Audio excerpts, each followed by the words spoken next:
right? There you go.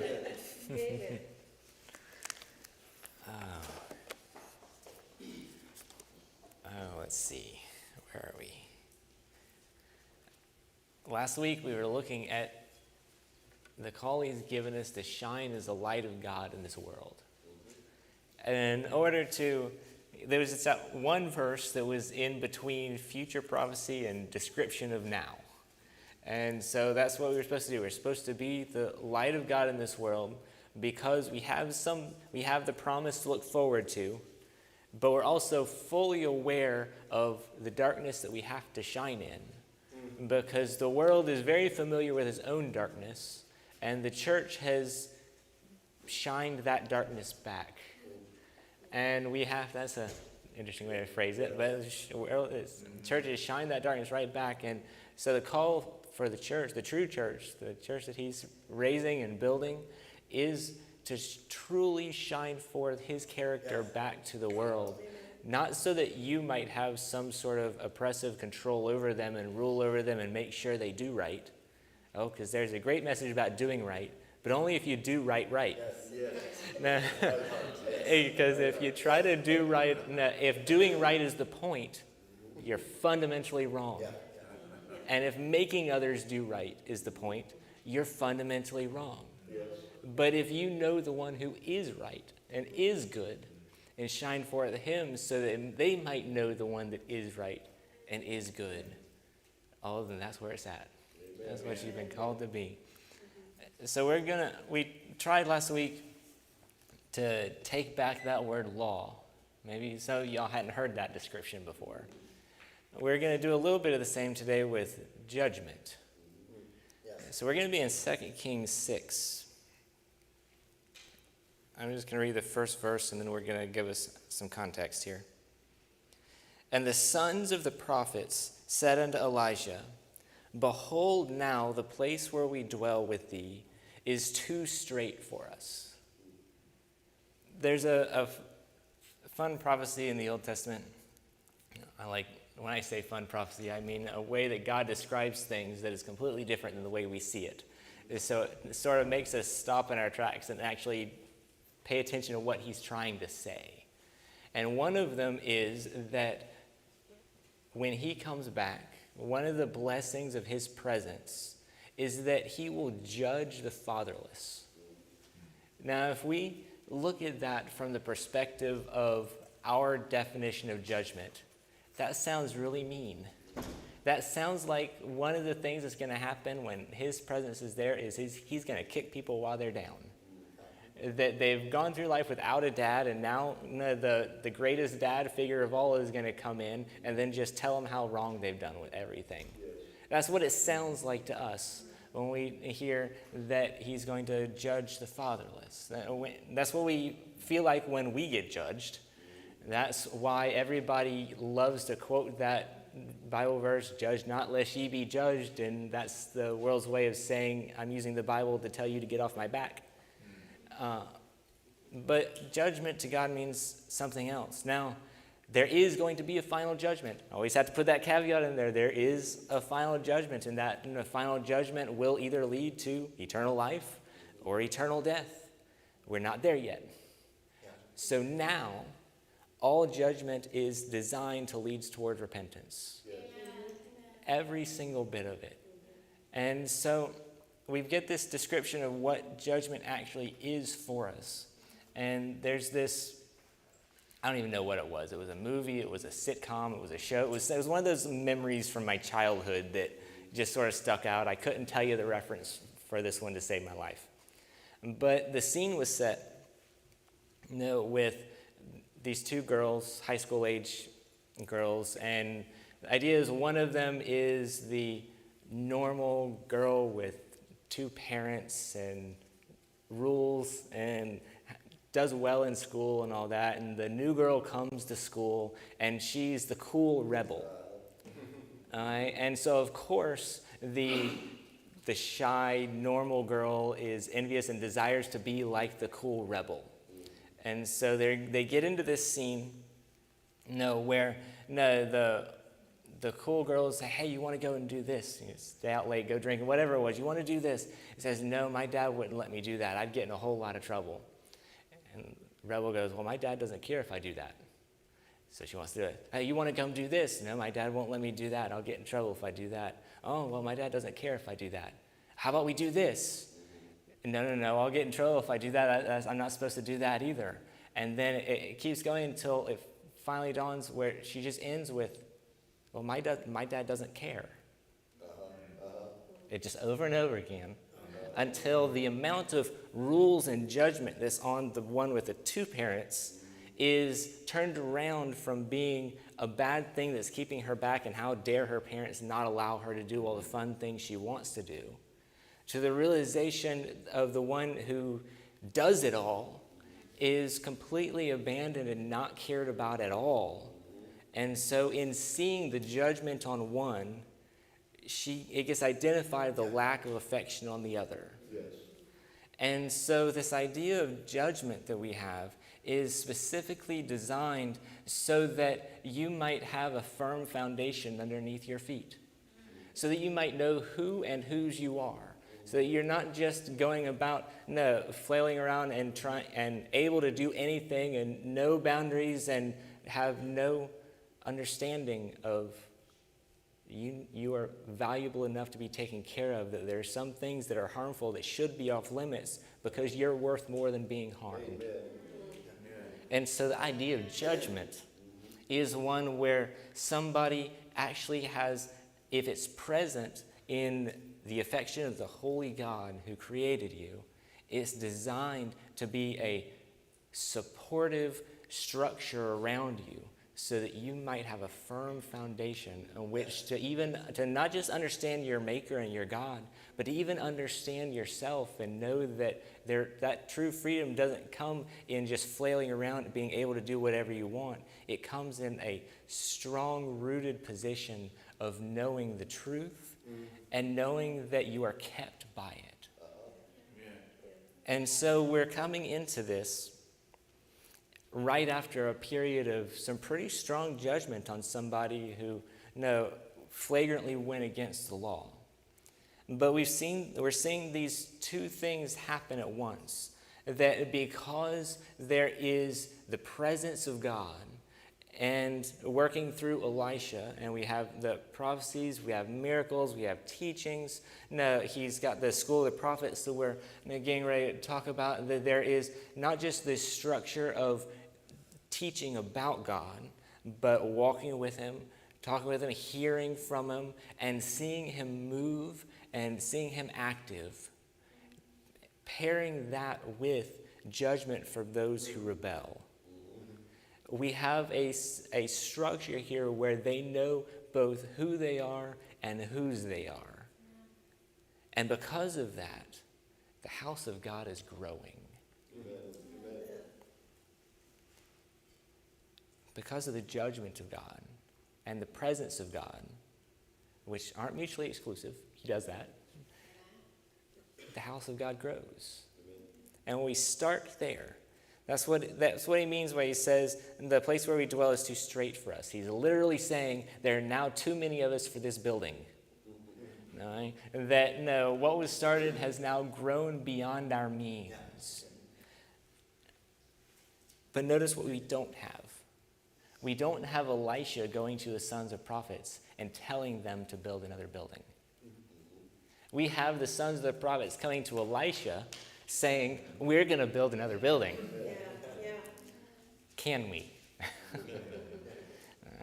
Let us go, we pray thee, unto Jordan, and take thence every man a beam, and let us make us a place there where we may dwell. And he answered, go ye. Pastor, we've had this ministry is growing. We've had all these desires to minister to these people and to these people, and we've realized that we can't do it unless we have a place for them to come. That's right. So we got to build a building. And he gives a building. And then his presence is here, and hopefully we see church grow. Yeah. And there will be a time when this building is too full for the people that he's called to bring in. The question is, are you going to wait for the pastor to tell you to bring him in? Are you going to wait for the pastor to tell you, oh, this place is too small now? Is this church, how am I going to say this? By structure, we are an elder-led assembly. By practice, are y'all moving so passionately out of your own drive before God that our leading is more like reining in from the passion that's in you? That's what's going on here. That the judgment of God and the presence of God draw in the people who need God. And so let us go, we pray, at the end of Jordan. Let's take every man of you. We're all going to do our part. You may chop down the beam. You may carry the beam. You may build the beam. We've all got different roles, but can we do this? We're not going outside of covering here. We're not talking about that. We're completely under covering, but we're saying we need more space. We've got 4 bunk beds in every room. This is too much. I'm supposed to love my neighbor, but that's a whole lot easier if he has his own bedroom. So we need to build another building. Can we? And he says, sure, go ye. And that's not good enough, because it's not good enough for you to have passionately desired to build the Lord's house. You need to do it with those who are called above you. Yes. He's not just saying, can we go build this house? He's saying, can we go build this house? And then he got the yes. He says, but will you come with me? Will you make sure you're with me as I'm doing this? Because there is no point in this where I desire to be out from underneath the judgment of God. There's no point in this. I need this to be done. This is not your gospel that I'm following. This is my gospel that I'm preaching because it's changed me and I need to see this done. And if everybody else is going to shut up, I've got to speak. But I know who taught me. I know who gave the word to me. I know whose covering I'm under. And as much as I need to see it done, I got to see us do it. And I got to see it done with me being under my covering. So covering, will you come with me? Will you help me get this thing done? Oh, I need to do it. But will you come and do it with me? And he answered, I will go. Who knows what Elisha was doing at that moment? But he said he would go. So he went with them. It's a very simple, cut and dry story. He asked, he said, I will go. So he went. So he went with them. And when they came to Jordan, they cut down wood. But as one was felling a beam, the axe head fell into the water. And he cried and said, Alas, master, for it was borrowed. Sometimes Bible commentarians can be a brutal bunch. Depending on who you read, they can beat this guy into the ground. Oh, he was a wicked man because he borrowed something. What else would you expect a poor seminarian to do? This was like high technology back in the day. That was a very expensive item. He shouldn't have been borrowing. Well, of course he would. That's just how that works. All right. And then, he was careless with that which he borrowed. And I would argue the exact opposite. Because this is where it gets into the structure of what's going on. It's been a long time since we've preached about the cities of refuge. Anybody remember preaching on the cities of refuge? The cities of refuge was this idea that if you committed what we would call manslaughter, all right? It was, by your act, somebody died. But it wasn't because you had any maliciousness. There was no hate in your heart. There was no purposeful act of killing. It was just because of something you did, an accident happened and somebody died. All right? And at that point, you didn't have the intent of murder, but even without the intent of murder, by your hand, blood was shed. Yes. And so you would be guilty of what we would consider manslaughter. So there's these cities where you could run to. If you found yourself guilty of this manslaughter, you could run to these cities and you can put your hand on the altar and you can ask for sanctuary, for refuge. And then the rest of your life, as long as you lived in that city, you were safe. You were underneath the protection of the high priest. And this protection ended in one of two ways. If you ever left the city, you were outside of you were no longer protected anymore, and anybody who had a grievance against you because of it could, as we would say, press charges, so to speak, okay? Now, the only other way to get out of the city was if the high priest died, then you were set free. You were there until the death of the high priest. I bring this up because the very method of description of manslaughter in Deuteronomy, I believe it is, was this example. That you were swinging an axe head and you were chopping down a tree, yes. And in the middle you get right about here and it pops off, yeah. And the handle goes flying and it kills somebody. And you were now guilty of that person's death, but it wasn't intentional. And so now you are guilty of manslaughter just because of the accident of the axe head flying off. All right?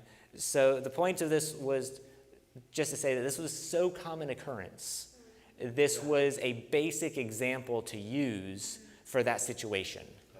All right? Not that if this is the way you committed manslaughter, but this was so common, all right, that it was an easy go-to example so that everybody would know exactly what you were talking about. All right, so this is basically what he did. So you couldn't say that he was careless for swinging it badly or not taking care of the axe. You could say that he was so aware of the law and caring about his brethren that he made sure, knowing that it was a risk, that he angled himself so that as he swung, the only thing possible for him to hit if it went bad was the river. That he made sure that there wasn't anybody else in the way, that he wanted to stay safe. He wanted everybody else. He was taking care of people this way.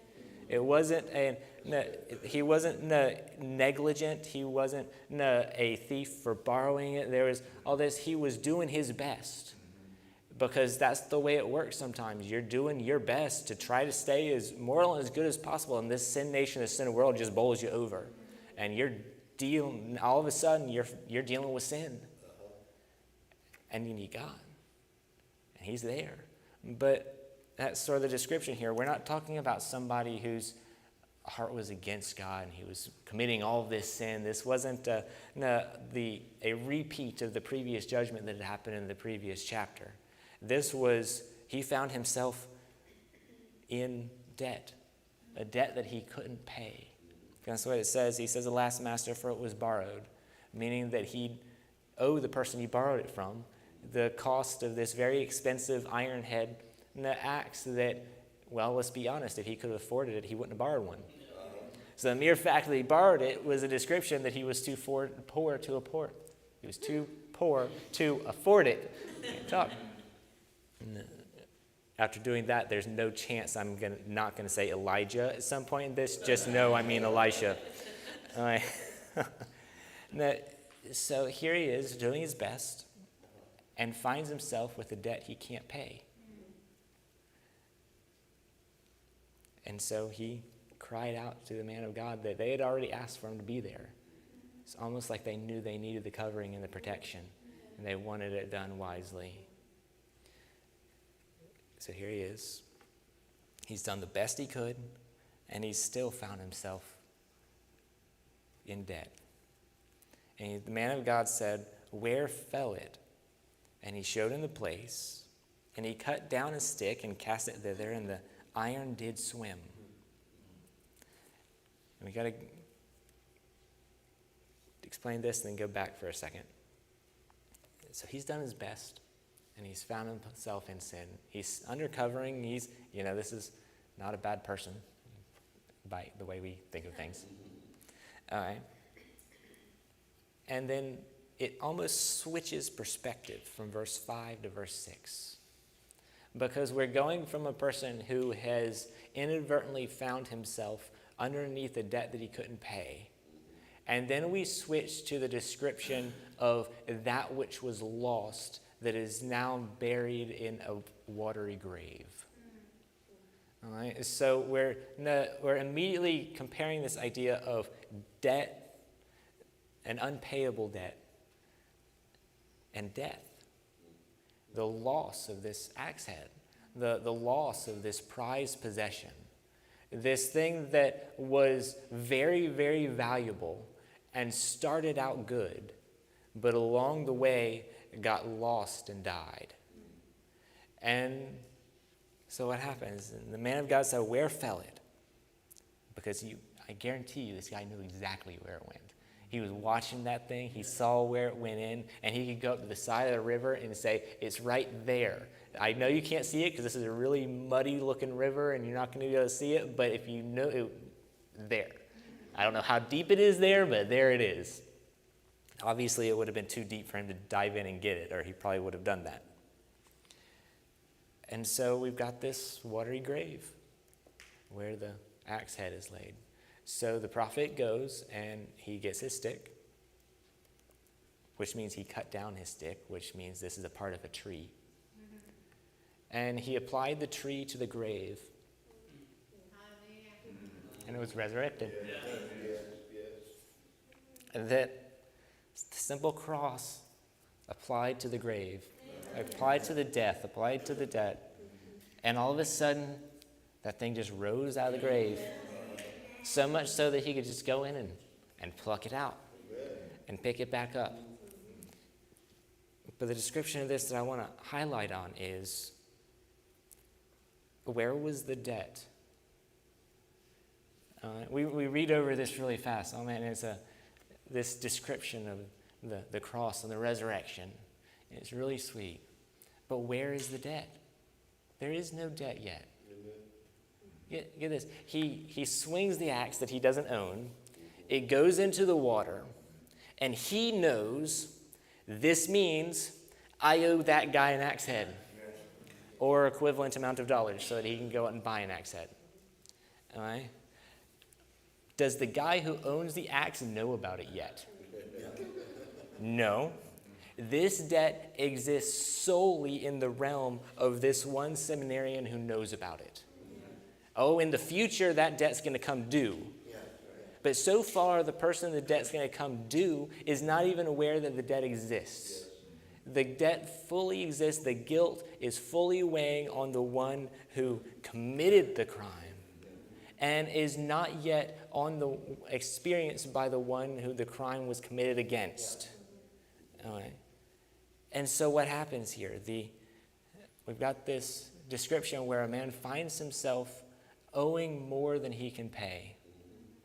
And the man of God comes in, and through the cross and the empty grave, all of a sudden that which was dead is now alive. That which was owed is no longer owed.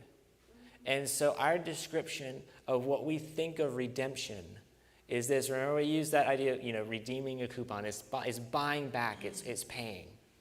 All right. So, following that logic, the way we view redemption is, I owe a debt I can't pay, and I have my debtor, and he's requiring it of me.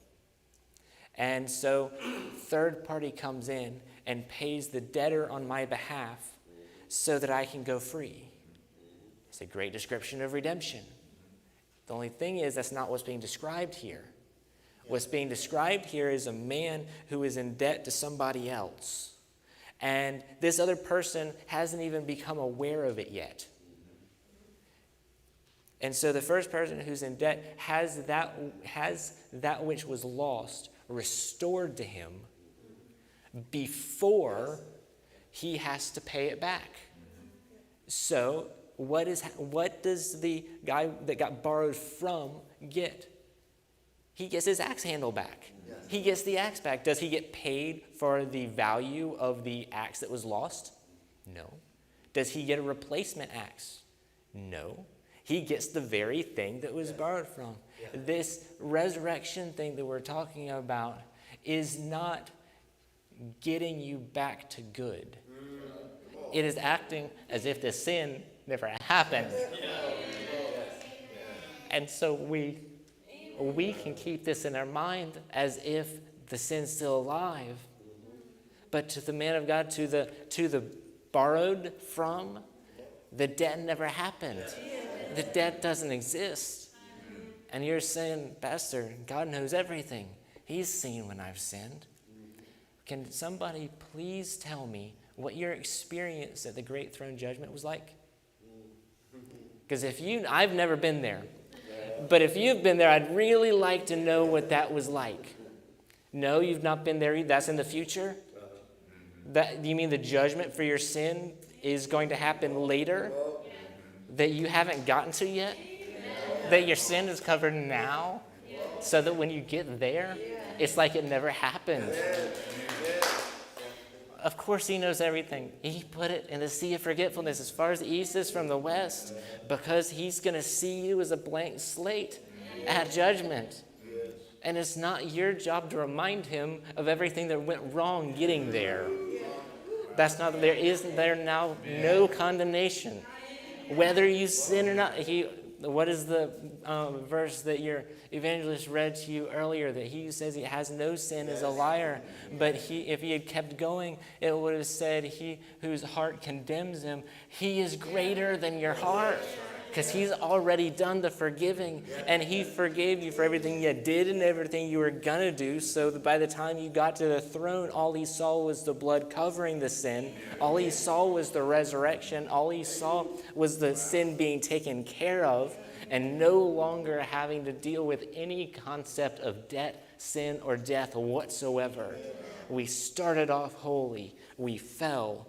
After falling, we sin and live in sin, and he redeems us and makes us not just holy, but higher and more holy than we were before. So that is the us that gets to the great throne judgment, and we stand righteous before him. We are already but not yet saved, because he's taken care of the sin now, so that we might righteously be judged holy then. He's not overlooking anything then. There isn't anything to overlook then. There's no debt to overlook then. It is a righteous declaration of holiness when he judges you that way at the great throne judgment. There is no making up for this debt.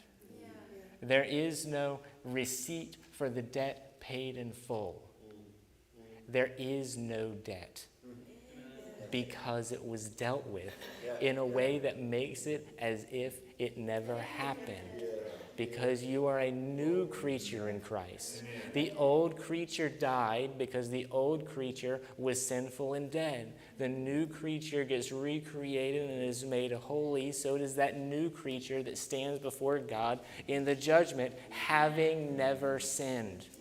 Because the one who did sin died. And the one who is standing before the throne is the one that was risen again after the other one died. And so the axe head that gets returned to the one that it was borrowed from gets returned in full good condition and good faith as it was when it was borrowed. So the man of God said, "Where fell it?" And he showed him the place, and he cut down a stick and cast it in thither, and the iron did swim. Therefore he said, "Take it up to thee." And he put it out of his hand, and he took it. I have no tissues up here.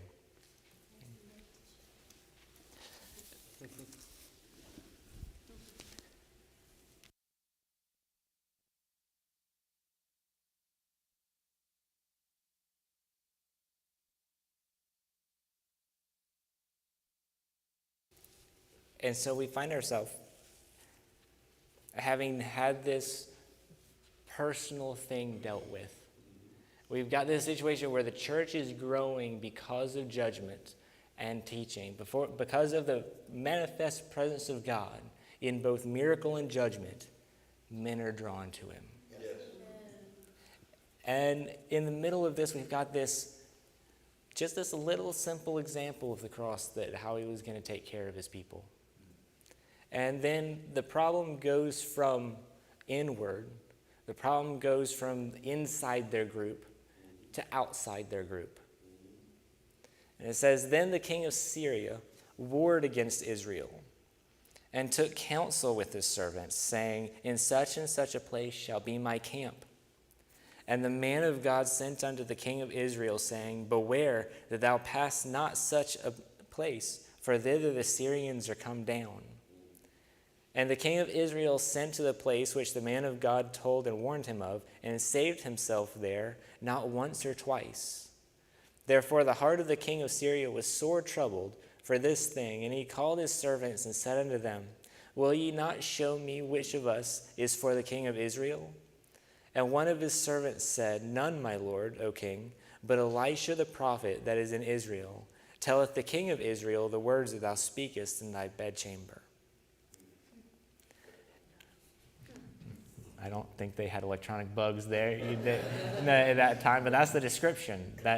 He's saying all the private things, the things that he shouldn't be able to know.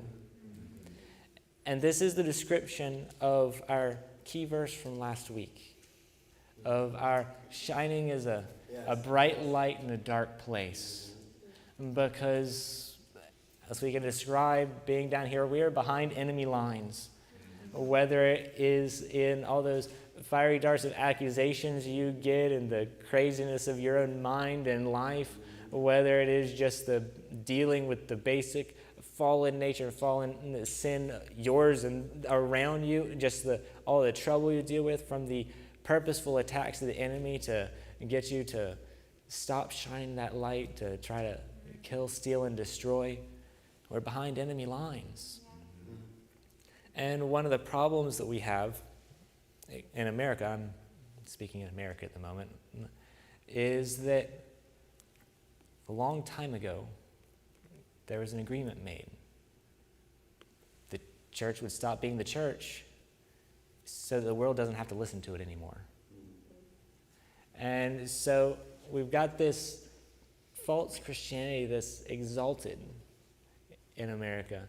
And so all of our politicians can claim they follow Christianity because they agree with and name this other one. But they stopped listening to the judgment of God a long time ago. Yes. But at least in this part of history, the king was still listening to the prophet. And it profits you to listen to the prophet. Because listening to the prophet will save your life. Yes. That's what's going on here. The prophet of God was preventing war. Yes. By keeping the king alive, even though the king of Syria was out for nothing but war. Right? This was the closest the prophet had come to being a seeker of peace. Because you can only seek peace so much when other people demand war. I get called the hippie pastor. There are two things I hate. People ask questions. My kids ask questions about military, things like that. It's like when it comes to military, there are only two things I hate: going to war and losing the war that comes to you. Right?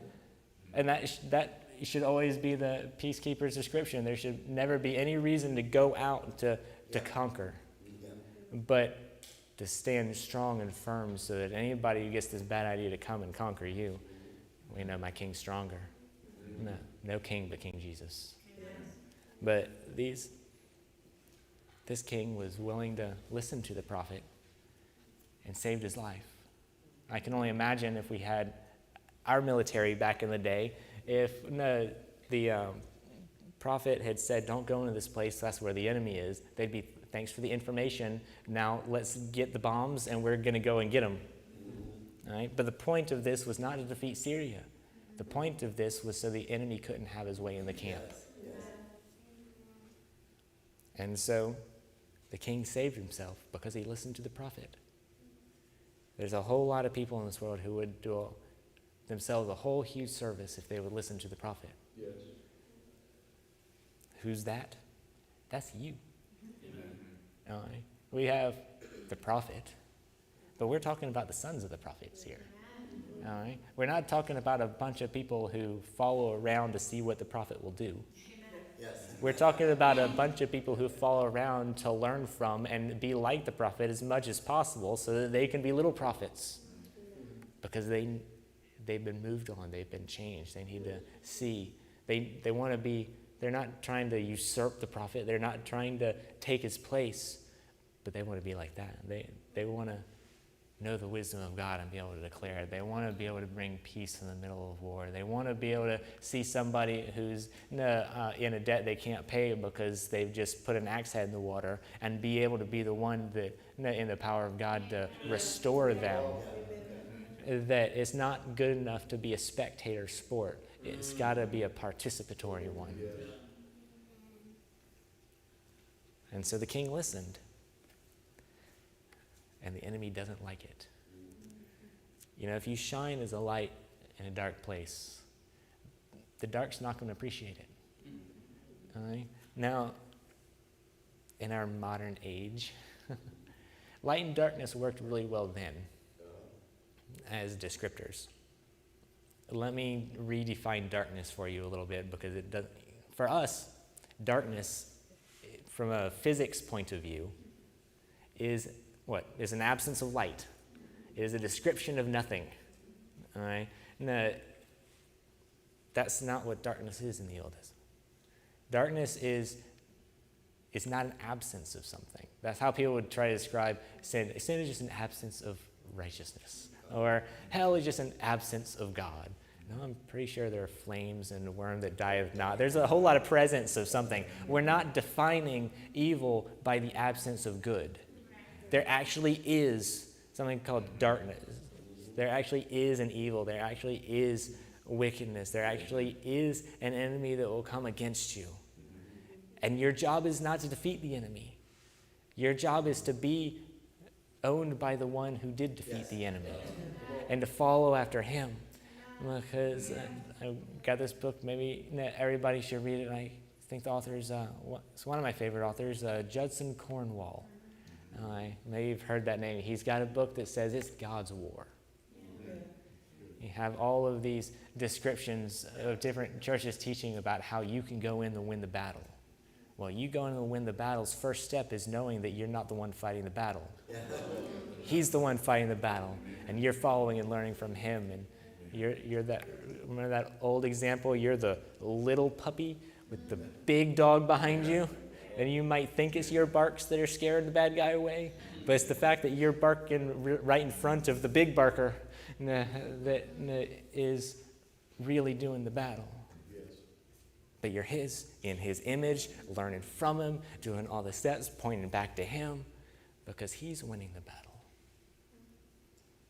And he said, the king of Syria said, "Go and spy where he is." Not the king. He's not interested in the king anymore. He wants to know who's been listening on in his bedroom. And spy where he is, that I may send and fetch him. And it was told him, saying, "Behold, he is in Dothan." Dothan. It's an interesting place. It's mentioned twice in Scripture and once in the Apocrypha. And the two places it's mentioned in Scripture, we've got the same exact situation going on. We've got a man of God whose life is sought after those that hate him. And their life being sought after because they hate him, they are rescued by the power of God. You might recognize this as the place that Joseph was sold into slavery. Yes. He's in Dothan. Therefore sent he thither horses and chariots and a great host, and they came by night and compassed the city about. And this is where my movie mind takes place, where everybody has pretty much snuck around the camp, and all the hosts are out there, and then all of a sudden it switches to the morning scene where the servant gets up and he does his rounds, and he goes outside of his tent and he goes to the well, he's getting things, he's not paying attention, and all of a sudden he looks up and he sees the host right there. That's this description. And when the servant to the man of God was risen early and gone forth, behold, an host compassed the city both with horses and with chariots. And his servant said unto him, Alas, master, what shall we do? You might have heard the alas, master before. In verse 5, alas, master, for it was borrowed. Something's happened that's out of my control. There's death coming for me. That there's something that I can't prevent that's about to happen. I need rescue. Alas, Master, help. What are we going to do? You ever just had to pray that? Or do you think that God expects you to have it all figured out, and that whatever sin, death, or destruction is in front of you, whether it be your own or working the enemy right in front of you, that you somehow feel like you've got to have it all worked out before you can come back into God's presence so that you can prove to God how well you handled the situation? Does your world end if you failed? That should just be the motivation for oh God, I know you're there. Alas, Master. Oh God, do you see what I see? Did you miss it? My axe head went into the water. Master, do you see all the armies around? They're coming after me. They're coming to get me. And there's no way out of this for me. I owe a debt. They're going to take my life. The servant of man was risen early. Alas, Master, how shall we do? And he answered in a way that confused everything out of him. Fear not, for they that be with us are more than they that be with them. Yes. What? There's 20 people in this room. Okay, there was so many people they had to build an extra wing to the building so they could all have a place to sleep comfortably. That doesn't mean that was anywhere close to the numbers of a great host. Okay? Besides, they're seminarians. Anybody ever fought with a bunch of books and commentaries? You can parry, that's what they're looking at here. No. What shall we do? He says, fear not, for they that be with us are more than they would be with them. And he's looking around. You can just imagine the servant looking around and counting the number of people that are in this school. And okay, anybody have a prophecy that's going to make them scared? Anybody got something to say? Can we search the scriptures, find the perfect verse that if I say it right, they'll leave? That's what we do. If we can just find the perfect words, if we can just find the perfect prayer, if we can just do the exact right thing, then of course that means this trouble is going to leave your life, right? It's not the way it works. It's not your war. It's not your battle. What's his name? The Lord of what? Lord of hosts. Fear not, for they that be with us are more than they that be with them. And so Elisha prayed nothing that has anything to do with the enemy that came against them. Amen. Because the enemy was never the point, and the enemy was never the problem. Oh, they might have caused some human difficulty and a little bit of turmoil, and you had to walk through some stuff, they might not have, the enemy might make life difficult, but they've never been the problem. What was the problem? His people couldn't see. And Elisha prayed and said, Lord, I pray thee, open his eyes, that he may see.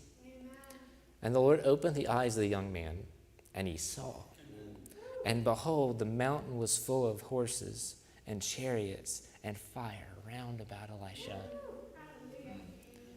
Now is the point of this that everywhere you go, there's a host around you that if you just saw it, then you would know that it would get you out of any trouble that you were in? No. I'm sure we have angels surrounding us and following us. I have no idea what number. No. The thing, though, is they're protected by God. They're God's. And it's God's battle. It's God's war. And so we'll see that in a minute that opening his eyes meant so much more than just letting him see. All right?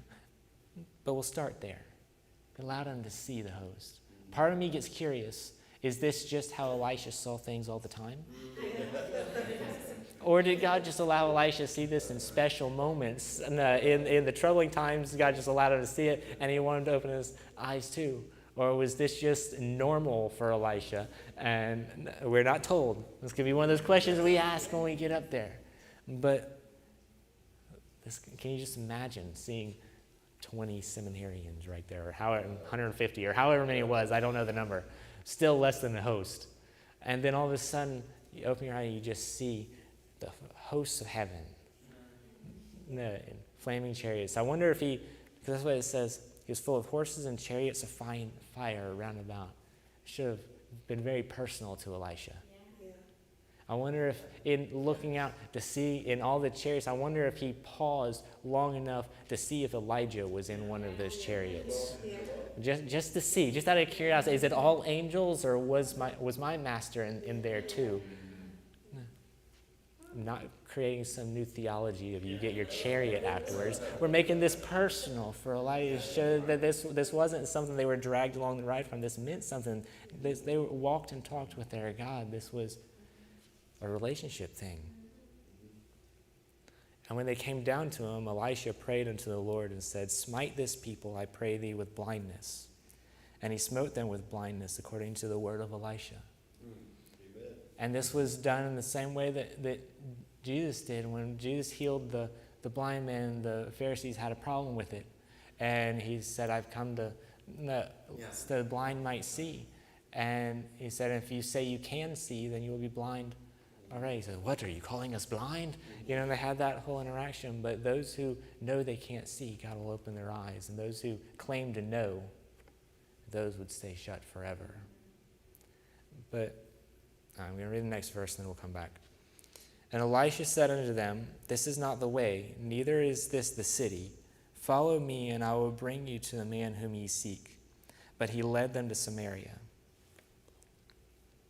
All right.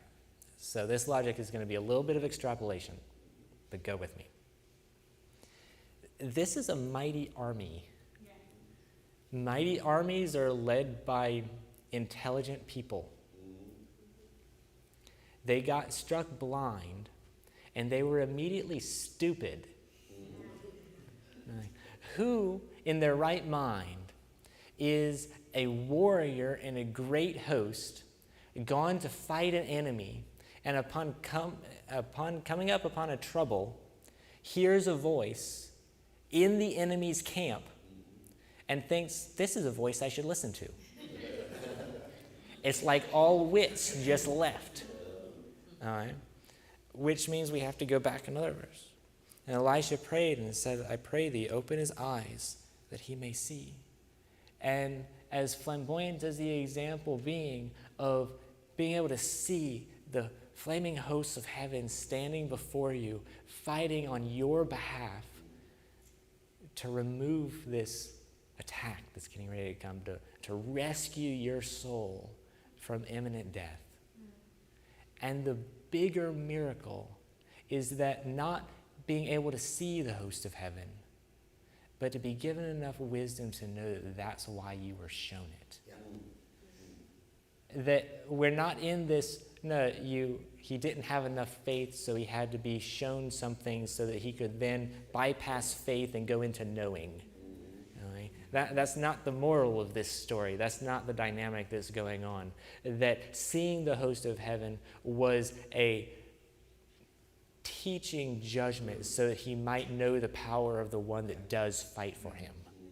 And so that he might be fully convinced now and in all those times in the future where his human eyes aren't open to the spiritual, that he knows that my God fights for me. And I know he's there. And just because I don't always have eyes to see the spiritual as if it was physical, I know that I'm not lost or abandoned, and he's fighting my battles for me. And that anything that I have to walk through is because that's what he's going to walk me through, not because he was too weak to save me from it, but because his desires are going to be met, and everything he wants for me is going to be met by walking me through it. Sometimes he removes the obstacles. Sometimes he walks you around them. Sometimes he walks you through them. But I guarantee you, this prophet was fully convinced from this moment until the day he died that he was never alone again. There was a wisdom that was taught by the opening of his eyes, the same way that there was a wisdom that was removed by the closing of the eyes of the enemy. Yes. And so he smote him with blindness, according to the word of Elijah. He opened one eye, closed another. He gave wisdom to those who did not have it, and he removed wisdom from those who thought they were wise. Why? Because he is the source of wisdom, not you. If you know you need him, he shows up. If you don't believe you need him, why would he bother showing up? But again, what was the point at the beginning? What's all judgment for? Redemption. Yes. What's the point of making sure somebody knows how stupid they are? To let them know they need to learn. Let them know they're not all that. Part of me wishes that this is all Old Testament, Holy Ghost on the outside description of his people. And I'm so thankful that in the New Testament, the Gentiles are grafted in. But you can see how that was a mystery to the people, because the Gentiles never reacted and responded that way then.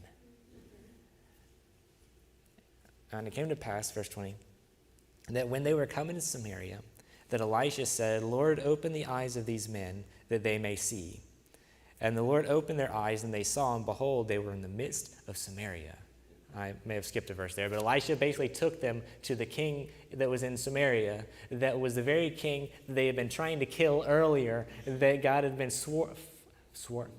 God had stopped them from the wisdom of the prophet. And now they're in the presence of the one who the king of Syria wanted dead in the first place, but they're captive. And the king of Israel said unto Elijah, when he saw them, My father, shall I smite them? Shall I smite them? Shall they be destroyed in the human, and shall they be destroyed eternally? I guarantee you, if you're destroyed in the human, it's to bring you to the point that you don't have to be destroyed eternally. Amen. And he answered, Thou shalt not smite them. Wouldst thou smite those whom thou hast taken captive with thy sword and with thy bow?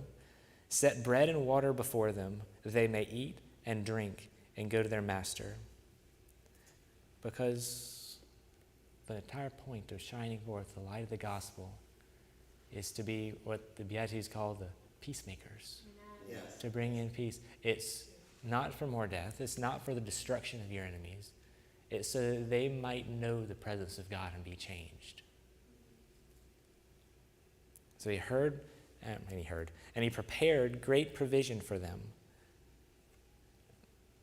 When was the last time anybody in America prepared provision for their enemies? Right in the middle of their enemies attacking them. Right? It's got to be the mindset of the church. Seeking out redemption, even in the places where it seems least likely. And for your eyes to be opened so that you might know that the place that you think is least likely isn't necessarily where it's least likely. And he prepared great provision for them. And when they had eaten and drunk, he sent them away, and they went to their master. So the bands of Syria came no more into the land of Israel. And there's a lot more history that goes on and on. I wish we could say that was just the end of all conflict. But until there's the complete end of conflict, there isn't going to be the end of all the little ones. But the point was made that these people, this host, got the point. Amen. That they were the villains in the story because they were attacking the people of God. And when the people of God had the chance to righteously defend themselves, they took care of them and let them go so they might know the goodness of God. Yes. So the prayer for the church today is just simply that. Yes. Lord, open their eyes. Yes. Each and every person in this room, each and every person that's listening on the live stream or recording later, the Lord might open your eyes so that you might see the work that God is doing through you, around you, that you might see how God is dealing with all of his enemies and how he wants to use you to bring them to redemption. The strength and the power of the gospel that was strong enough to save you. And as I said it last week, if the gospel is strong, if God's powerful enough to save me, there shouldn't be any other problem with anybody else on the planet. Right? I have no doubt that plenty of people in this room feel the same way about themselves. But Lord, open the eyes of your church so it's no longer business as usual. It's no longer people constantly needing their own rescue. But so they might see the position of strength that you hold, God, that they get to stand in front of like good sons of prophets. Amen.